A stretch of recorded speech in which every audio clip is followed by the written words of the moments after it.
Space. How unex- That's 2 link damage.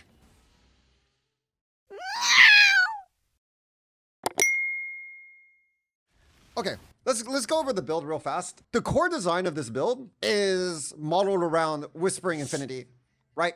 And Whispers of Infinity, most people use this for Forbidden Right, but it's actually designed as an attack-based amulet because it has the line 12 to 30 attack added chaos damage per 100 mana, right? And let's just go top end. When you have 4,900 mana, right, is 1,470 top end. I don't know if you understand what 1,470 top end is in the game. It's basically a two-hander. That's how much two-hander like top end has in the game. And then you add it to both your daggers, and both your daggers do 517 base damage per dagger. You combine that together, that's a lot of fucking damage, right? It is insane amounts of damage. And that's the basis of the build, right? And you're like, well, mana is investment in the build, but is it really when you're playing Pathfinder? Because when you're playing Pathfinder, you're taking this for stats anyways, right?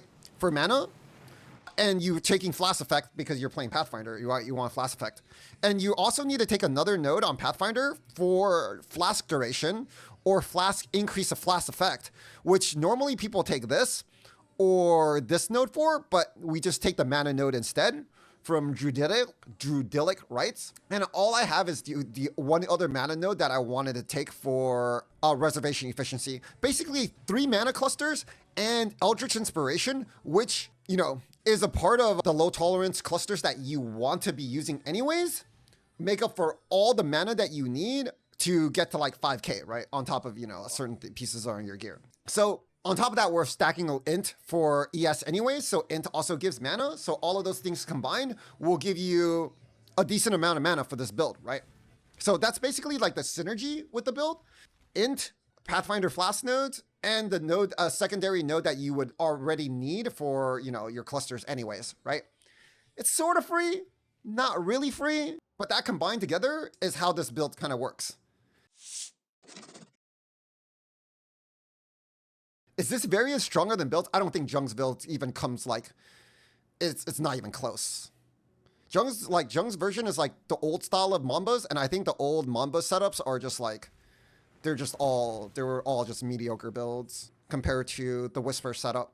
And that's the truth, right? And that's like, there's no knock on Jung, like there's no knock on like anybody else who played the old style Mambas, but they were just all worse builds. They don't do as much damage.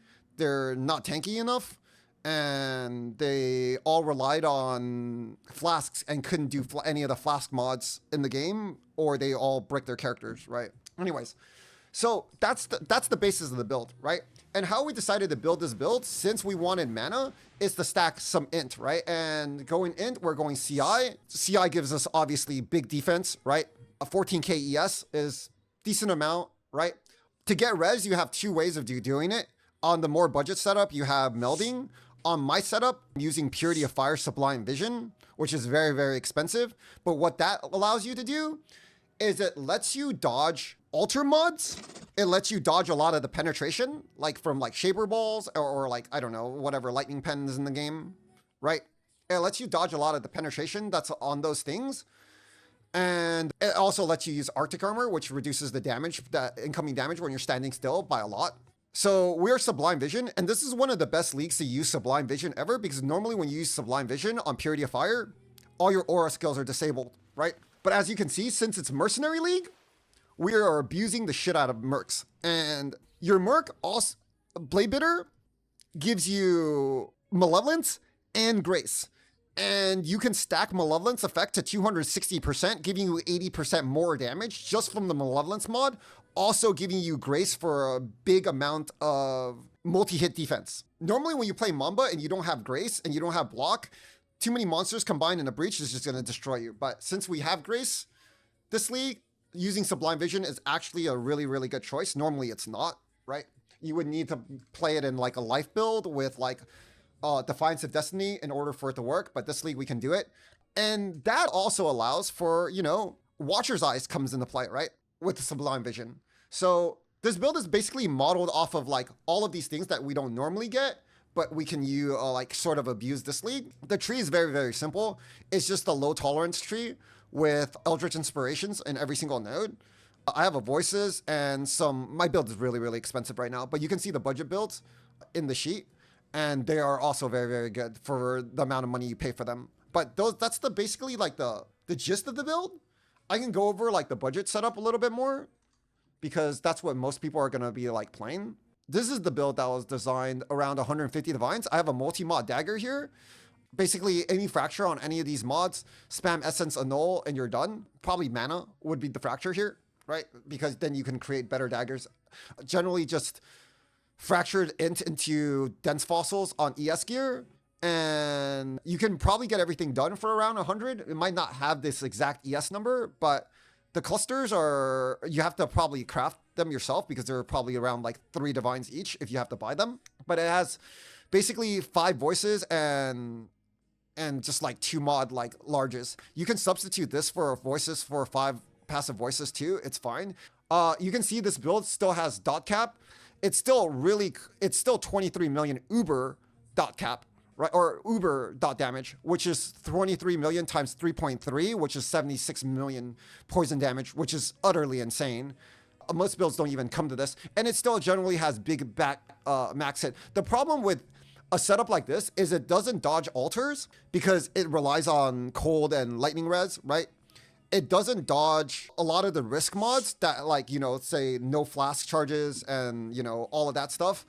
It's still more of a traditional Pathfinder build where all of those mods still come into play, but you get what you paid for, right? 100 divs, it's still good. You dodge some mods.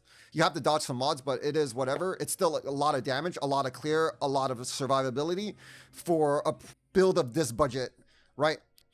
The 3.3 multiplier is on Uber bosses. Uber bosses have freaking 70% less damage taken. So when you do it to Uber, that means you're doing 23 million times 3.3 of a multiplier because 30% is 3.3 to 100 and it's 76 million damage, right? So still a really, really good build for 100-ish divines. I didn't put Forbidden Jewels on any of this, right? I try to make it like whatever good. Even at no budget, right? At 10 divine budget, the build is still really good. This is normal dot damage. You have basically using weapons that look like that. A crown of inward eyes, 20%, no corruptions, shitty ass necrotic armor, shitty ass gloves, shitty ass boots, shitty ass amulet, shitty ass rings, a shitty ass belt, 1 mod on your clusters, like 2 mods on your jewels, no 1 mana mod on your larges, and you can still squeeze 27 million on a build that's complete garbage, right? Like, I would guess 10 divines at the most, and most builds don't even come close, right? The problem is, like, you're never going to get really good survivability on a build like this. It's suppress capped. It has some evasion. It's going to die in harder maps, right? You're not CI, but as soon as you go into the CI setup, your build's going to feel pretty good, I think. But yeah. It's not viable without the amulet. But the amulet is like a 40% drop rate right now, and it's like really, really good, right? Honestly, if you took this level of gear on like basically any build in the game right now, like, are you really getting this? Probably not, right? Like, what build can get 10 divines, 27 million damage on a build that's not like just fall over and die? Because this build still has, I don't know, like 3,500 recovery on, on a 6.5K pool, right? On this budget. So probably not, right? I don't know any builds that can even get to this like amount on this budget. So, but you will need the merc though, right? The merc is very, very good. If league started over this league, I would be like this is probably one of the better like top 3 builds in the game for me as a league starter, because what build is going to start better than this? You have Peacock, and on day 2 you can get on day 2 of a league you can get 27 million damage. On day 2 of a league, like 15 hours in. No build is going to be able to do that. It's honestly just like utterly insane. Why ambushers? And because did you just ignore the whole entire like thing about whispering and how much flat it gives you? This build is designed to be budget, right? Having high spaces is no longer budget. It was designed to be a league starter. Like, I'm saying 15 hours in. How are you going to get, what are you going to get with pneumatic daggers 15 hours in, dude? Like you're gonna pray for someone to heist it for you, charge you 10 divs per dagger? How is that viable? That's not viable. I think this build progresses faster than Smite in terms of power, and it dodges a lot of shit that Smite doesn't dodge, right? I would say like if I league started again, I would probably be at this POB, like the CI POB, within like a few days of a league, right? And like having 70 million poison damage in an ignite form with like 28, 194 max hit is insane already. You can already do so much content in the game, like a few days in. Yeah, I think it's gonna get nerfed. It's way too good. But it's only really good on this build though. It's not really good on any other build because this build, like, it uses 2 weapons, so you're multiplying the flat on 2, and then like you're getting all of the increase that comes with it because mana doesn't really scale increase that well. My version can run risk. I can dodge like pretty much every mod in the game. I can run whatever risk. I think I can run whatever content because it's like really good. It dodges like the flask mods. I can dodge flask mod, or I can do flask mods, which is pretty much impossible for pathfinders, right? I'll be less tanky on those maps, right? I can actually clear maps with no poison, with avoid poison, but it's not very fun because if you look at my POB, it's actually kind of crazy that how much damage this build does because even without my poison damage, I still have like 3.5k hit damage. It's not the greatest, but you can still clear some maps with 3.5k hit damage. It's not the worst in the world, right? Yeah, it'll probably get crushed. I'm not like really expecting anything. Like every one of my builds is gonna get destroyed at one point because I don't know. It's in the sheet. All of those POBs are in the sheet. So what is the life flask? The life flask is for me to heal. I just don't use it because I don't need it. I have like too much. I have like a lot of recovery on the build, so I don't really need to use it all that often. But it's like 3,500 regen on my build when I need it. It's more of a bossing thing and like and like when the game turns off my recovery through like no regen and stuff like that, I use the flask to like keep my ES up and stuff like that. But no. Normally I just don't use it.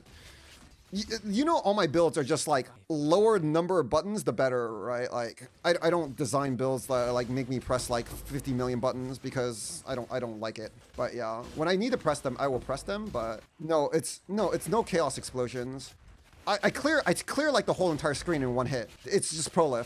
I can clear like 6 screens in one hit. Like this, I have so much damage that like my poison damage is actually like insane, right? Most Mambas, you have to understand that when they say their dot cap, more than half their damage comes from the mark, right? This build is like dot capped without the mark in normal maps. So you have like so much poison damage to spread. You can spread like 6 screens of poison before it runs out. Well, it's melee. You would have to set up like, if you want to do abyss farming, you would have to set up your build for horde clicking, right?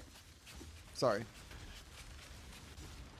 But I guarantee you, it's so good. This build, 27 million damage. That's like faster than any like, I don't even know like what builds can get to like that point at that gear level. It's probably like really good at uber rushing.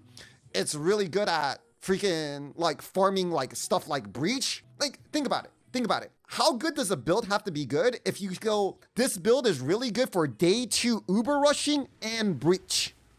Do you understand like how that computes in your head?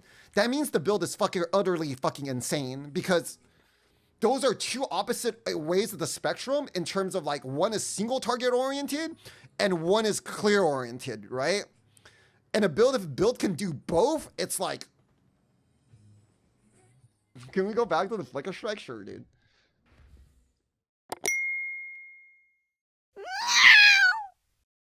Yeah, because I'm a gay cat who just likes to go in his living room because he doesn't know I'm a cat, right? And I'm just in his living room looking at him feed. That's why I know he has a noodle dick.